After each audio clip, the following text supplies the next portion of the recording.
Have you ever felt the pressure to conform and be someone you're not? Well, Luz discovers something extraordinary. True self acceptance begins by showing kindness to oneself. In a world that already judges, she realized the power of extending kindness is not only to others, but also to oneself. Luz's incredible journey teaches us a valuable lesson. Self acceptance flourishes when we nurture kindness. By treating ourselves with compassion, we lay a solid foundation for personal growth and overall well being. Join us on the Believe in Yourself, Heart and Mind podcast as we share stories that empower, resonate, and inspire. Together, we'll explore how to let go, forge authentic relationships and connections, and cultivate personal growth through acts of self-kindness. So in our fifth episode, we will dive into Luz's extraordinary journey, unveiling the transformative power of self-acceptance and self-kindness. Now remember, deep within you lies the power to shine. Thank you so much, Luz, for coming onto the show. I'm super excited to have you. Today's topic is going to be really interesting because we're going to be talking about something that a lot of people may be struggling with, but it's something that we all go through. And what we really need to do is figure out how to make more room for ourselves. And the topic today is actually going to be self-acceptance. So I definitely want to dive a little bit deeper there because it's not easy to talk about self-acceptance unless you are also ready to share about where you were and how you may have found yourself in a rut and how you came to realize and learn more about that part of yourself to then taking a step further and doing something about it. If you can start at a moment in time or where you were and why you felt like you needed to go through a journey of self-acceptance. Yeah, so it's a big question. Definitely a lot to say. But first of all, thank you for having me on here. And I feel like I was kind of like an ordinary person, but I really appreciate you reaching out to just various people and listening to their stories. So thank you for having me on. So for me, I think my journey with self-acceptance, it's really been my whole life. When I was younger, I guess some of my main struggles was dealing with shyness and social anxiety. That, and I also would always feel like I was stupid. I don't know why, like being smart was such a big deal for me. And so anytime I said something, it was like, oh, that was stupid or whatever. So I would always be so hard on myself like that. But yeah, I think it kind of goes hand in hand because I would always feel like what I said was stupid and that made it harder to talk to people, being shy. So that was something I always hated myself for. And I could never really accept that about myself. So that's really like what my journey sort of centers around, and not having that confidence and feeling like people hated me or feeling like people were always going to judge me, things like that. So I guess just as kind of an overview, I was dealing with that for many years. I tried many different things to try to fix myself. And I definitely tried a lot of things that helped me to cope. But none of those things like really changed who I was. So I felt like I was always wrestling with it, fighting against it. And, looking back, because right now I'm a department manager at my company. And looking back, like I don't think I could ever make it to this point if I never accepted myself, because I would just still be fighting, still doing that back and forth, like trying to fix myself, but just getting more frustrated and stressed out and just not making it anywhere. So I think that, being able to accept myself and accept myself for like all my weaknesses, everything that I was, the good, the bad, everything is what really helped me to grow and become the person that I wanted to be.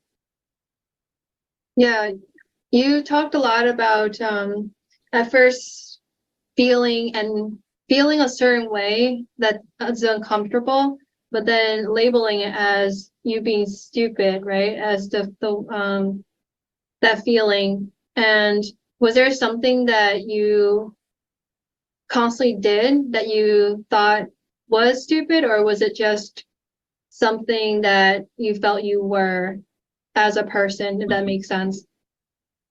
Yeah, I think it was mostly my words that I felt was stupid, but I feel like it all kind of tied in with my low self-esteem and low self-confidence. So, which is what made me shy. So really what I hated the most about myself was my shyness. I didn't think I was stupid for being shy, but because I was like that, then I would always feel like what I said was stupid or awkward or something like that. Got it. So really, it wasn't that you thought you were stupid, but you're associating the shyness with being and feeling stupid. So it's almost like you didn't know how to go about, you could say, loving that part of yourself and Yeah. accepting that version of yourself, because maybe someone said something, or you wanted to be more like the person who's like bolder and could talk and speak for themselves. Which one of that was more of the case? Was it more of you wanted to be more like someone else, or were you being compared to a lot, or you just felt like you had a lot to say, but you just wanted to articulate and it doesn't come out right and people judge you for it? Like, what do you think might have happened there? Yeah, it definitely wasn't a comparison thing. I wasn't really looking at anyone in particular, but I would simply just feel uncomfortable and awkward. And I just hated that. I don't know. I always felt like, whenever I was in social situations, like people were judging me, being like, oh, she's so quiet, she's so weird, she's so awkward. And it was just always an uncomfortable feeling for me. So and I think maybe the main reason I hated myself was like, why can't I just be myself? Because if I was myself, like when I was with my friends or my family, I was actually quite loud and annoying. And like, I would joke around and be friendly. So I'm like, this isn't me. And I don't understand why I can't be like this normally. Like, why am I so shy around other people? And I guess I would just hate myself for not doing what I felt like should be something easy. Like I could understand why I had this problem, or like this thing that made me distant from other people. Like, why couldn't I just fix it? Why did I have to be like this? That kind of thing, if that makes sense. Yeah, so to me, it sounds like you wanted deep connections with people, and every single time you wanted to make a connection, that feeling of shyness just popped up, and it kind of interrupted things that you wanted, perhaps, or was in the way, maybe. And every time that you wanted to, connect, someone made note of something that you were doing and they just didn't understand and they couldn't accept it. Or maybe it's a projection of like, like with kids growing up, it's a projection of like maybe their own insecurities or what they saw was socially acceptable.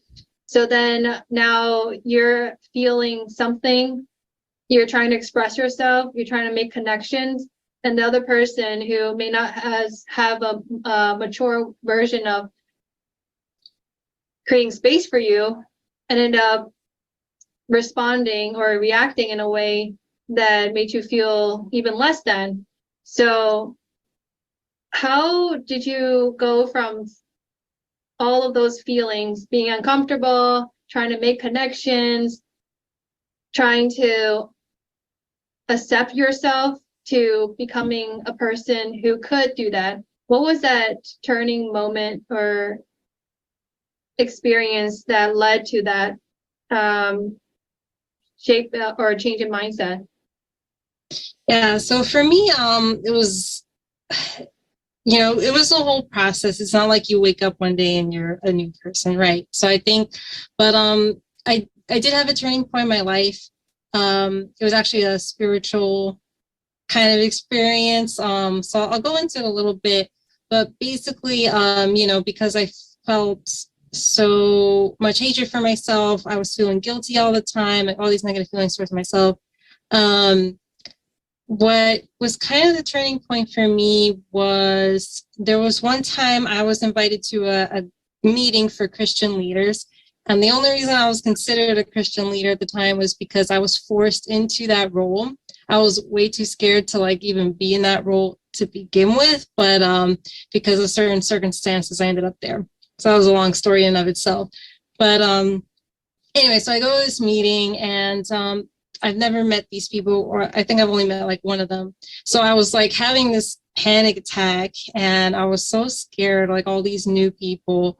And, the same thoughts kept coming into my head, like that I was going to be awkward, that I was going to say something dumb, especially, when you're sometimes around other spiritual or religious people, like you never know when you're going to offend somebody, right? And so it was just a really uncomfortable situation for me.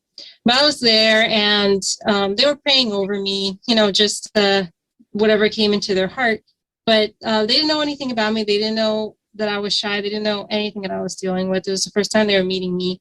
But when they prayed, they would say things to me that like really struck very specific things that I was thinking. So I thought that was weird. But anyway, I'm just like, whatever. And so as they were praying, I recalled something that my pastor at the time had said just during a random sermon. He had said, it doesn't matter what anyone thinks of you. It doesn't even matter what you think of yourself. The only thing that really matters is what God thinks about you. And after that, I don't know, it was just really weird. It felt like time kind of stood still, like everything sort of fell silent, including my own thoughts, which is really rare. Everything just fell silent, and I just heard this voice inside me that was like, it's all been wiped away. So all these things that I had felt guilty about or was really beating myself up about, like all those things, I don't know. It wasn't like an audible voice. I'm not crazy, I hope. But it was just kind of like this thing in my heart that just was very, very clear. And for me, I believe that was God. I mean, other people might have a different view of how that works or whatever. But that was the turning point for me because I really felt like, oh, well, I have this certain view of myself, but like God, who's supposedly the all-knowing person, or, he created me, all that kind of stuff, like he has a certain view towards me that's the total opposite. And it just made me think a lot. And so that day, that was, I would say, well, ever since that day, I never had a panic attack again, which was pretty cool. And then like the following week, I remember being in the dining hall and I saw some people I knew there.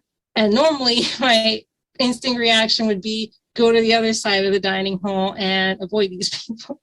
But that day I was like, I'm going to go up to these people and say hi.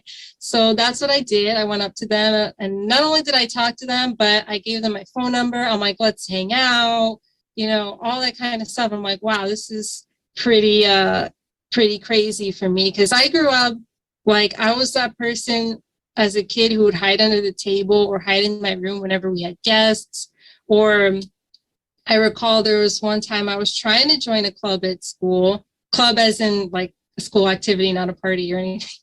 And I had gotten on the bus, went all the way to the classroom, was right there in front of the door, but I would be so overwhelmed with anxiety that I just turned back. And I remember just having that experience. And that was just like my daily life where I was so nervous all the time and even going to class or whatever. But then here I was like approaching these people and just like saying we should hang out. And these were not people that I knew very well. And because the thoughts were coming to me again, like saying, oh, you're going to say something stupid or you're going to say something awkward. But I'm like, you know what? Maybe I am, but I'm just going to talk to these people anyway, because like, whatever. And that was like kind of the starting point for like my, the change in my mindset. And so for other people, it could be like a family member they trust or a friend or someone. For me, it was God, just knowing that he like, had a certain view of me, like he wasn't out to get me or wasn't going to judge me. Like he knew everything. He knew me better than anyone. He knew me better than I ever knew myself. So it was like, he knows all this awkward, stupid stuff about me, but he still like loves me. So that was my experience. And yeah, from there it was just, again, just like a process.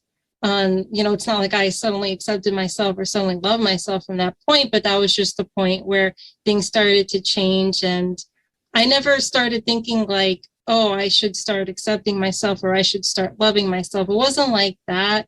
It was just that I guess my mindset started to naturally start shifting from that point. Yeah, what you said was really interesting because you had an experience, you had an environment where it sounds like it was very positive, it was uplifting, you felt supported. So that was already that setting that gave you the ability to be more in tune with yourself, your mind, your heart.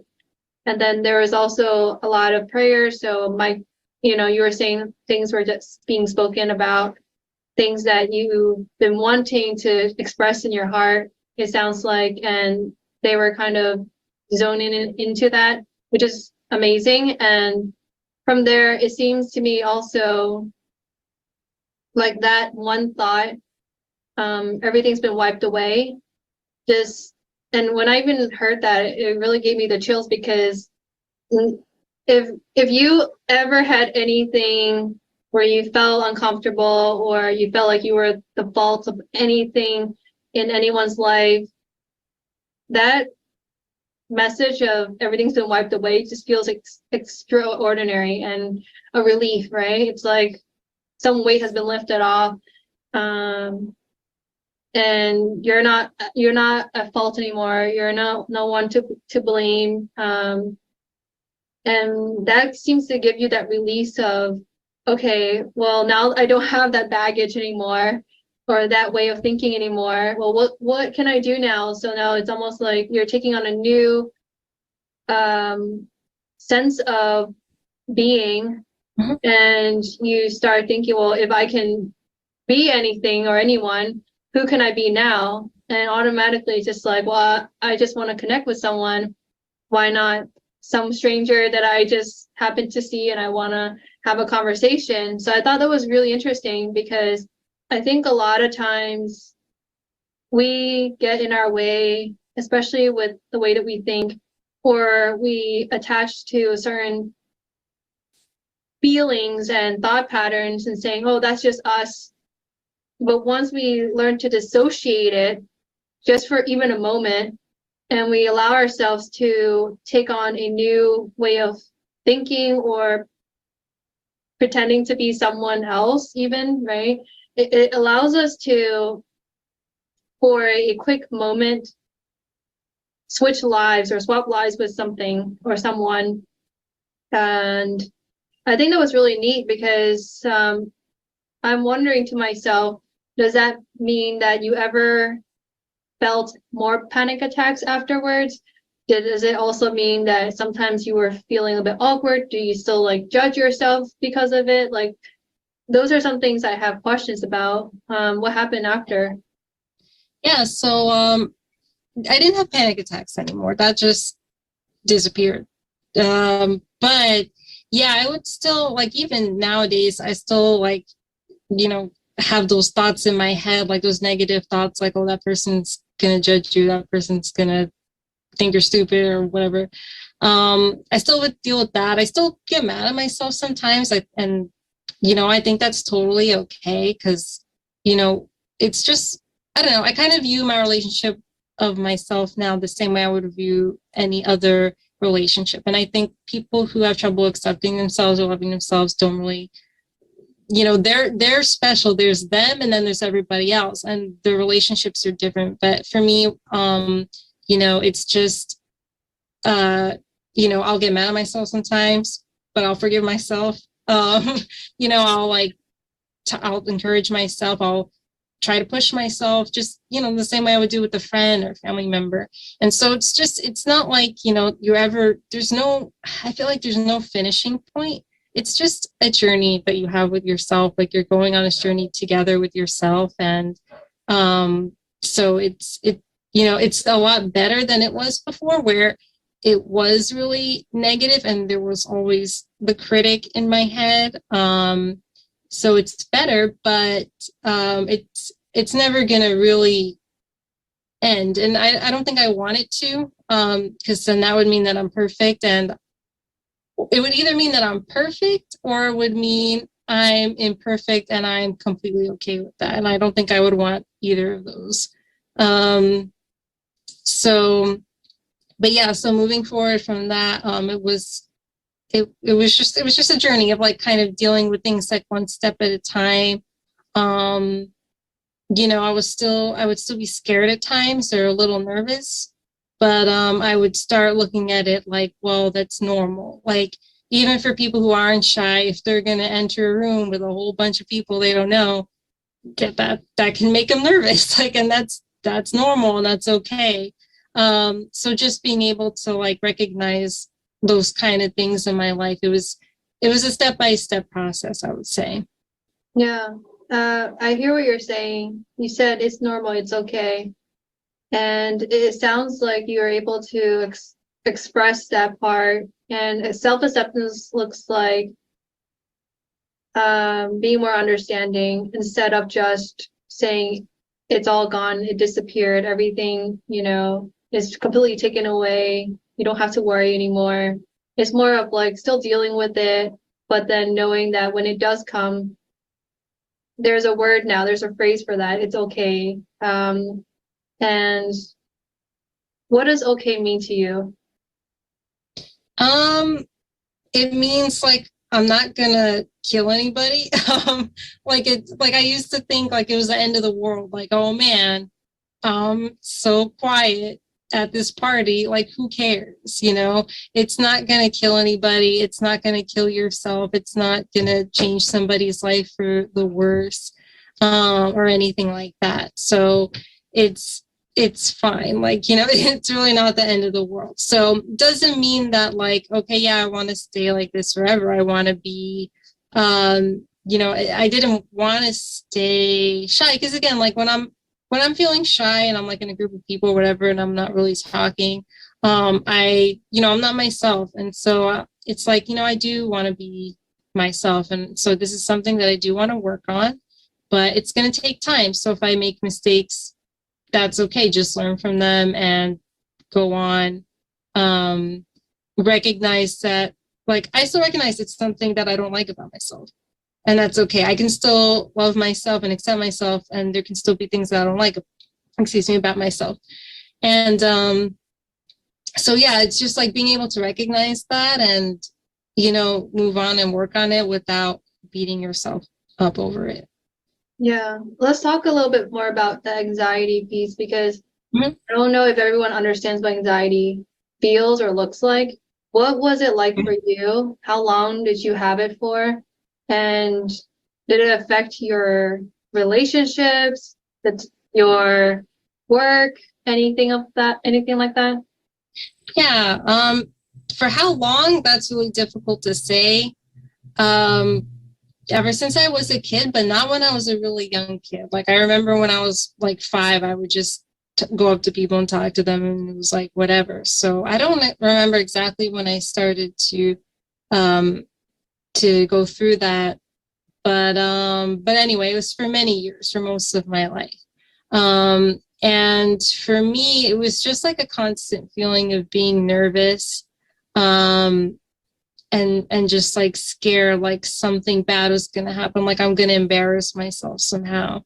And like even just going to class, like I was saying before, I would have to sit in the back of the room because if I sat in the front or in the middle, that means people can see me better. And that made me so nervous. I'm like, I can't sit there. So I had to sit in the back.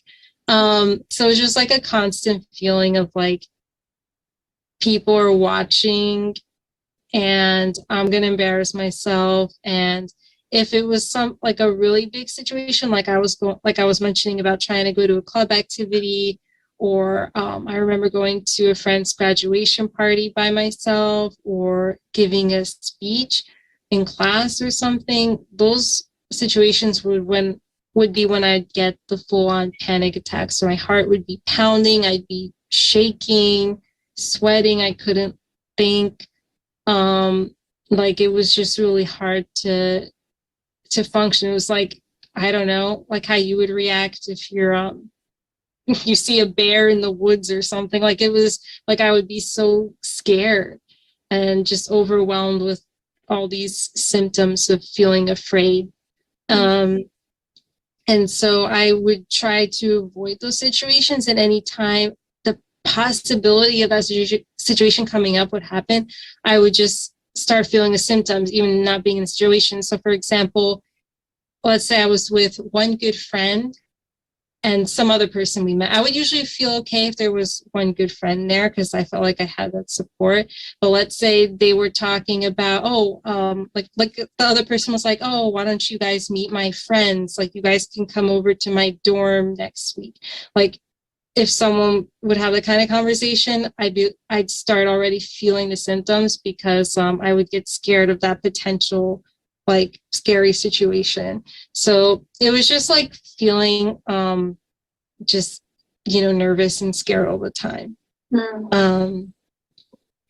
Yeah, I would say that's pretty much what my experience was. As for how it didn't really affect my relationships because it didn't affect my close relationships. Like I was fine with my family. I was fine with my close friends who I met when I was a kid, and I managed to maintain those relationships for many years. They didn't go to the same university as me, but except for one of them.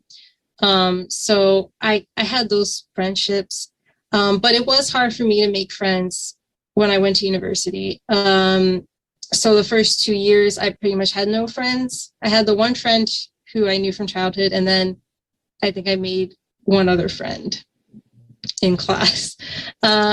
So I didn't really have any friends.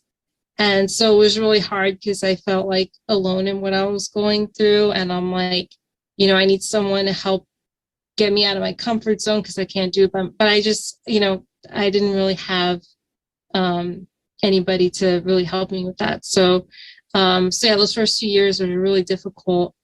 I started making friends, I guess my third year of university or something like that. I don't remember, but yeah, the first couple of years were pretty hard.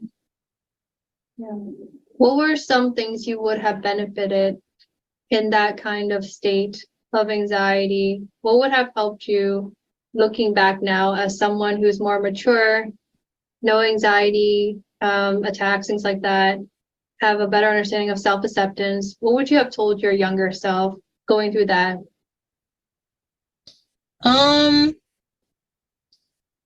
I think I would probably just try to encourage myself and help me to realize that people are not as bad as you think they are. And I think that's kind of a bad reflection of me too, because, why am I thinking all these people are going to judge me in the first place?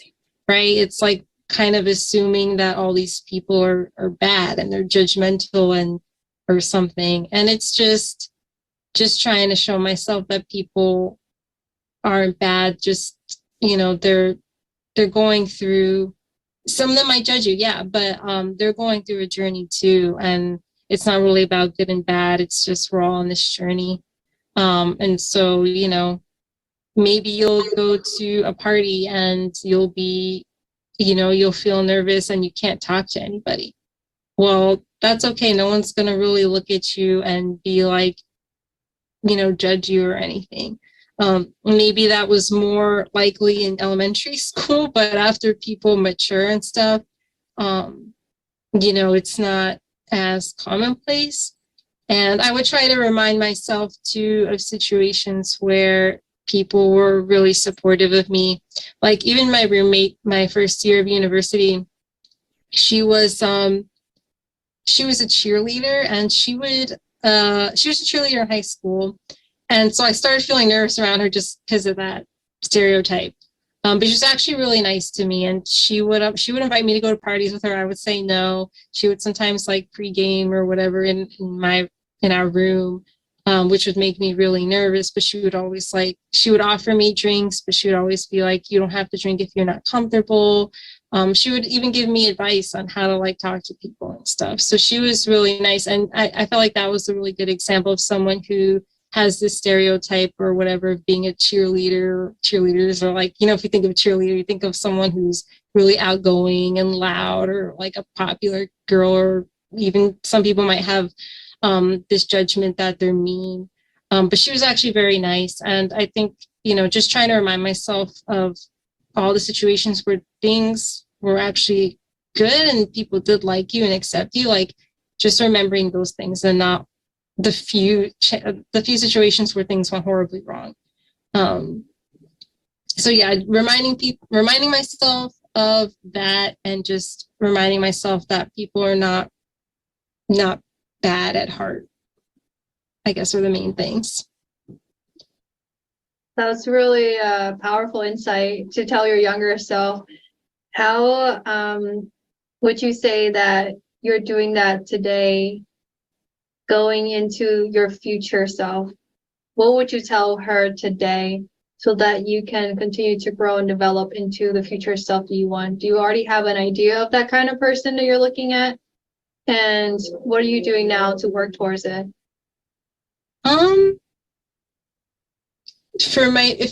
Do you mean like my future self, like personally, or do you mean like career wise?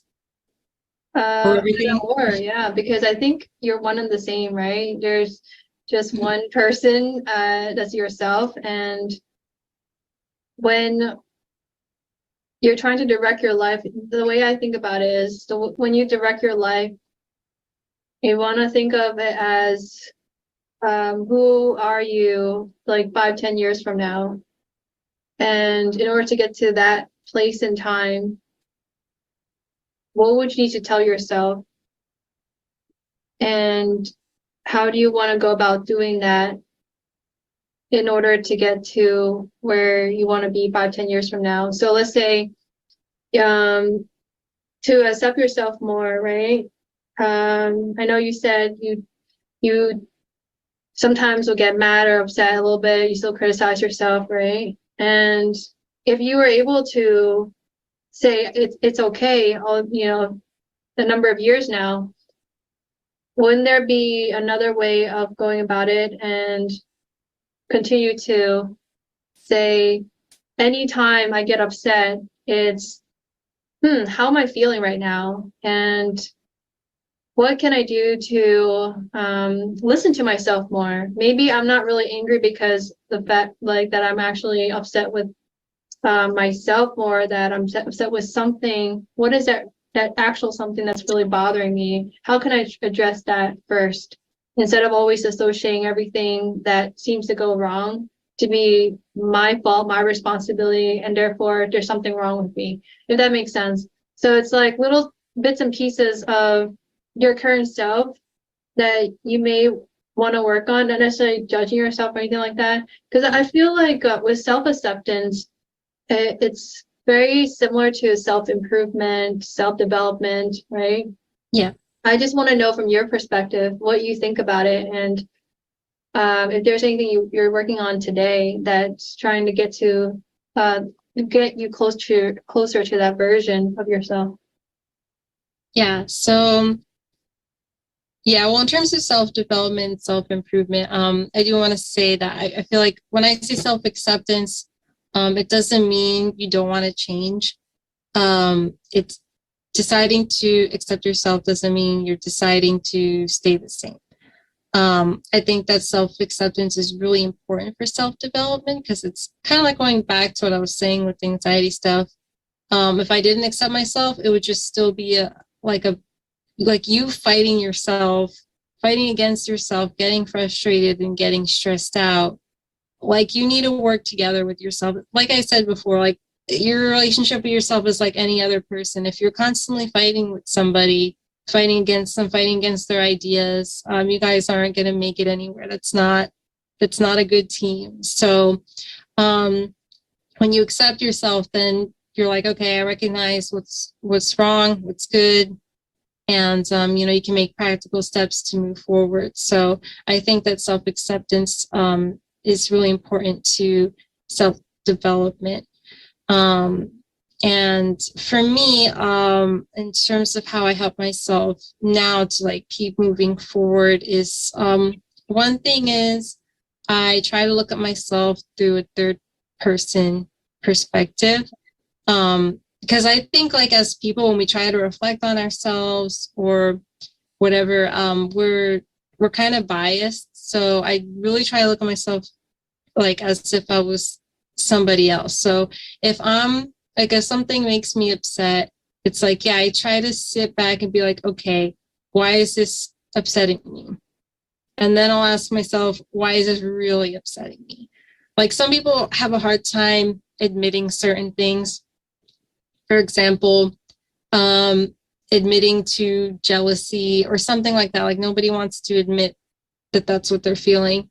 So they might say something like, oh, I'm feeling upset because she like hurt me or she did this or she did that. But really they're just like jealous or something. So what I try to do is like, okay, I want to make sure that I'm being honest with myself. I'm really asking myself, like, why am I actually getting upset? Why am I getting nervous? Why am I afraid of getting judged? Is this a pride thing? A pride, like, is this my ego?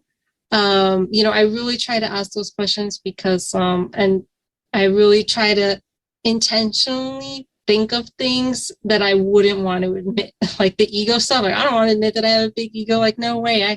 I grew up with low self-esteem. Like, this can't be an ego thing, but it could very well be. And so I really try to be honest with myself like that. Because otherwise it's like hard to grow because then you'll be working on the wrong things. Like you'll never recognize that you have a problem with pride or something, and you'll never, you'll be working on yourself and developing, but you'll be focusing on the wrong things. So it's really important for me to be honest with myself, and I really try to do that. So now as a leader in a company, for like in meetings or something, and I like sometimes I get a little hesitant to speak up in like the meetings with a lot of people. So I really try to sit with myself and be like, okay, why are you hesitant to speak up? Like, are you afraid of sounding stupid in front of these people? Why are you afraid of sounding stupid? Like, and I think that in some ways it really is a pride thing. Like, what's wrong if you look bad in front of these people? Like they sometimes say dumb things too. Like everybody says dumb things sometimes. Like it happens. So it's, just trying to ask myself those kind of questions. And, I think that I've gotten better over the years for sure. But I'm still learning, and I feel like I might come up with new ideas on how to speak up better in meetings and things like that. But it's a journey. I'm not like I think another important thing is to just be patient. Like I'm not gonna be speaking up in meetings tomorrow. I could if I really tried, I probably could, but there's no need. I mean, I'm just gonna like be patient with myself, and if there's a need for me to do it fast, I'll recognize that and try to work on doing it faster. But if there's no need to do it fast, why do it fast? You're just gonna stress yourself out for no reason. So I think, being honest and being patient, I think are some things that I really try to focus on right now. Yeah, soft skills of being honest, reflecting, and being able to ask the why questions. That's interesting because if you had asked yourself why many years ago, I felt like you would have been had more of a judgmental tone behind it.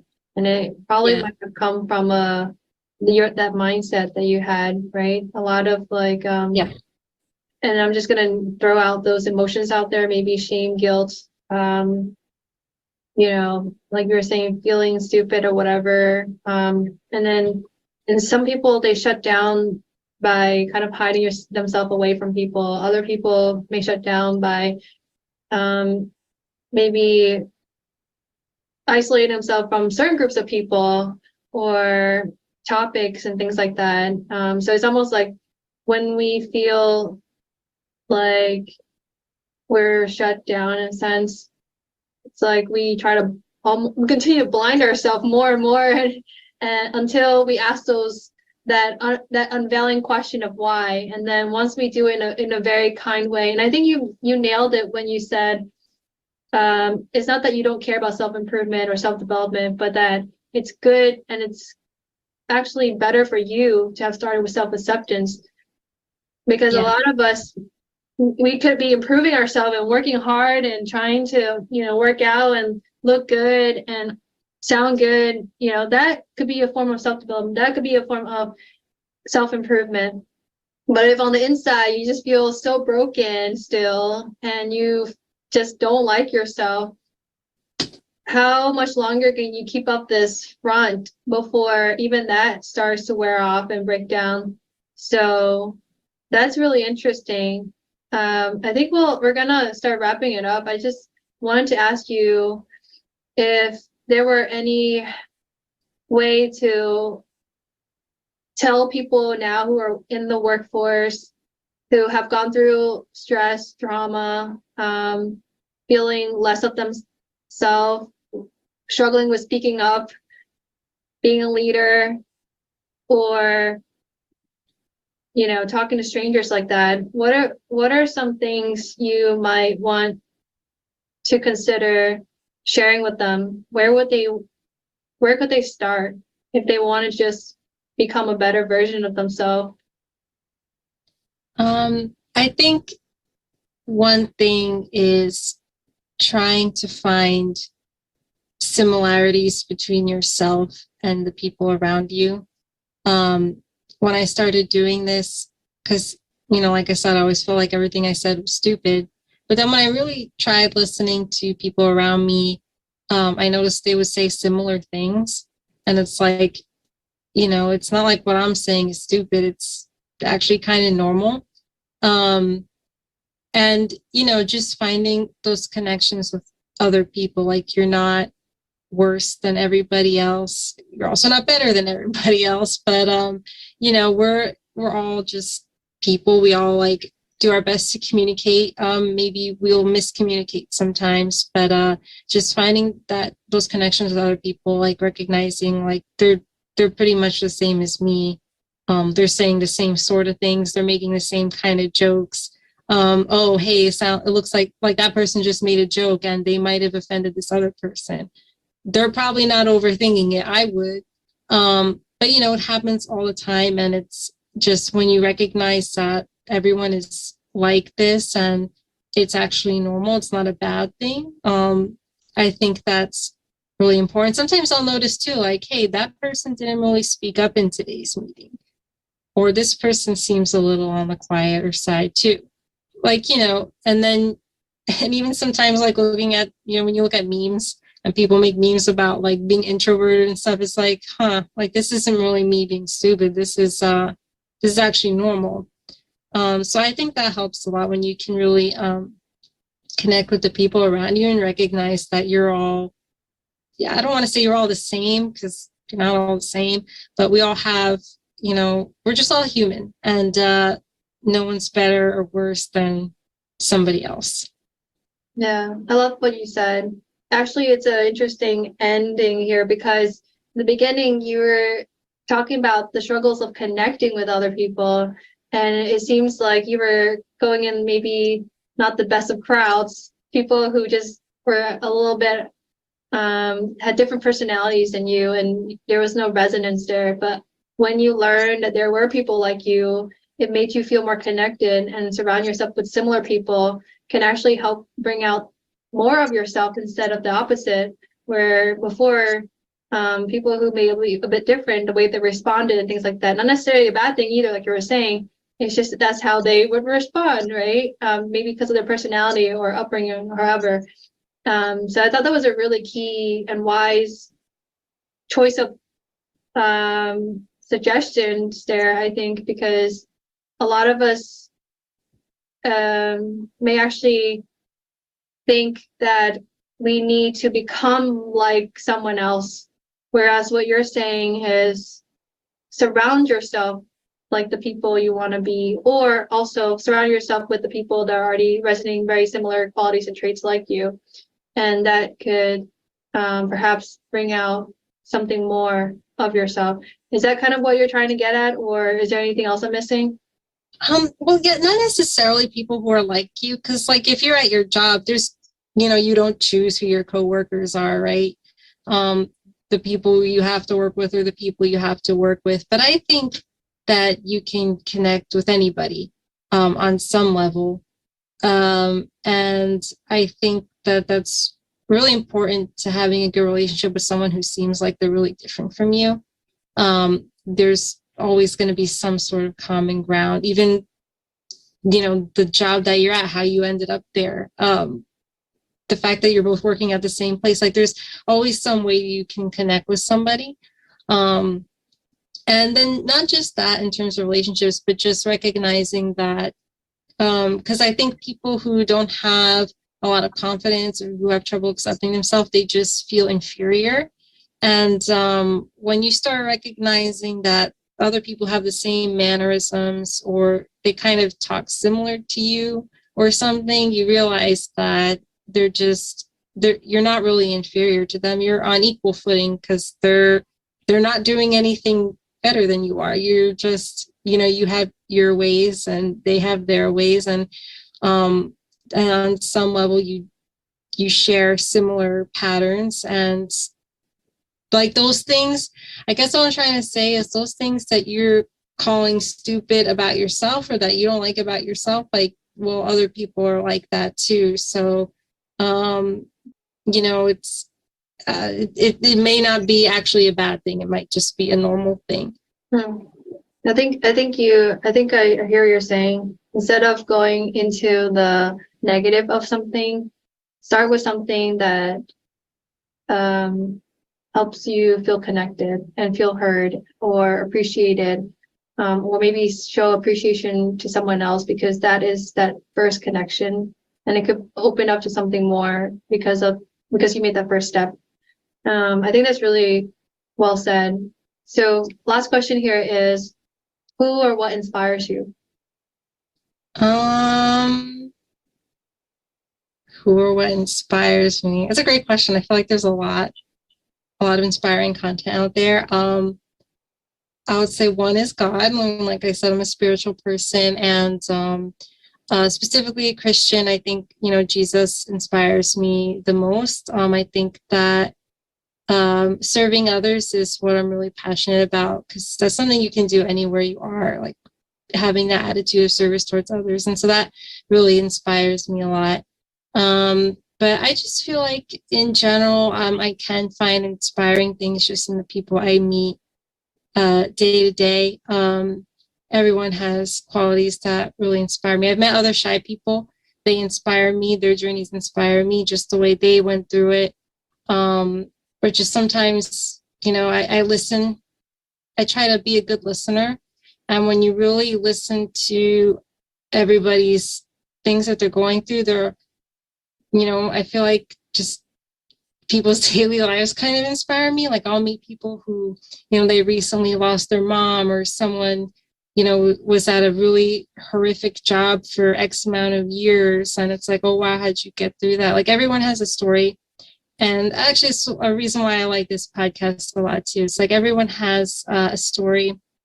And I just feel like listening to those stories in my day-to-day life are what really inspire me, because it's like, wow, people seem so normal, but yet they really have so much going on, and they have, they can inspire as well. It doesn't matter who they are. So I think just the people around me in my life are pretty inspiring for that. Wow, beautiful. I really love that. I think you are inspiring as well, because people might not know this about you. You do speak what you say. You are a really great listener. I have known you for years, and I can testify that you're definitely one of the greatest people in my life. So thank you for always being here for me. I know a lot of things I struggle with, what I would not have been able to overcome by myself at times. And I'm sure it could have gotten a lot slower, but you know how to be that catalyst, speed things up, help people process. And really connect and really disagree with people too at times if you think there's a need to voice that. So I think that's really, really powerful because we do need people who are able to, even within their shy, like, I don't know if you can call yourself shy at this point, but like, you're just very in tune and particular about what you want to express and how you express it and how you listen. So you're, in other words, you're very intentional, I think.